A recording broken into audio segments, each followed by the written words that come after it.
Dans l'actualité, ce constat, la hausse des tests de dépistage du Covid pour le pass sanitaire. Pour les loisirs comme pour les voyages, il est devenu indispensable. Les laboratoires sont très sollicités. Exemple à Besançon, comme l'ont constaté Aurore Briffaut et Marine Candel. Ce ne sont plus les longues files d'attente des débuts. Pourtant, dans ce centre de prélèvement, après une accalmie au printemps, l'activité est repartie à la hausse et reste soutenue en plein mois d'août. Merci beaucoup, vous pouvez vous installer juste ici, s'il vous plaît. On observe une bonne vague là, qui arrive et puis qui repart. En fait, là, ce matin, c'était plus calme que les autres jours, par exemple. Hier, on était à 180, on a vu des journées à 100. Mais voilà, ça fluctue en fonction des jours, en fait.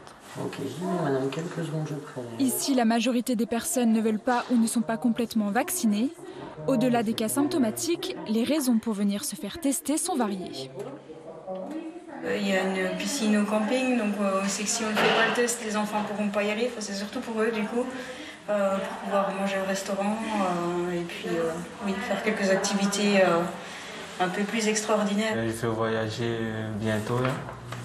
Et c'est pour retourner chez moi à La Réunion. C'est pour rendre visite à une personne en EHPAD. J'ai eu le deuxième vaccin la semaine dernière, mais toujours pas le pass. Donc j'ai besoin du test. Dans ce laboratoire, pour faire face à la forte demande depuis le début de l'épidémie, de nombreux techniciens ont été embauchés. Chaque semaine, environ 1000 tests sont analysés. Alors que la campagne de vaccination s'accélère, une baisse des tests PCR et donc de l'activité n'est pas à exclure, mais pour autant, les effectifs ne devraient pas bouger. À la rentrée, déjà, on pense qu'on va avoir encore une augmentation d'activité puisque il va y avoir la reprise des dépistages salivaires dans les écoles notamment. Et puis avec la reprise du travail et les passes sanitaires obligatoires dans certains domaines professionnels, on pense qu'on va quand même continuer encore à augmenter un petit peu l'activité. Une fois le pic de septembre passé, l'activité devrait diminuer dans le courant du mois d'octobre. À cette date, les tests deviendront payants, sauf en cas de prescription médicale.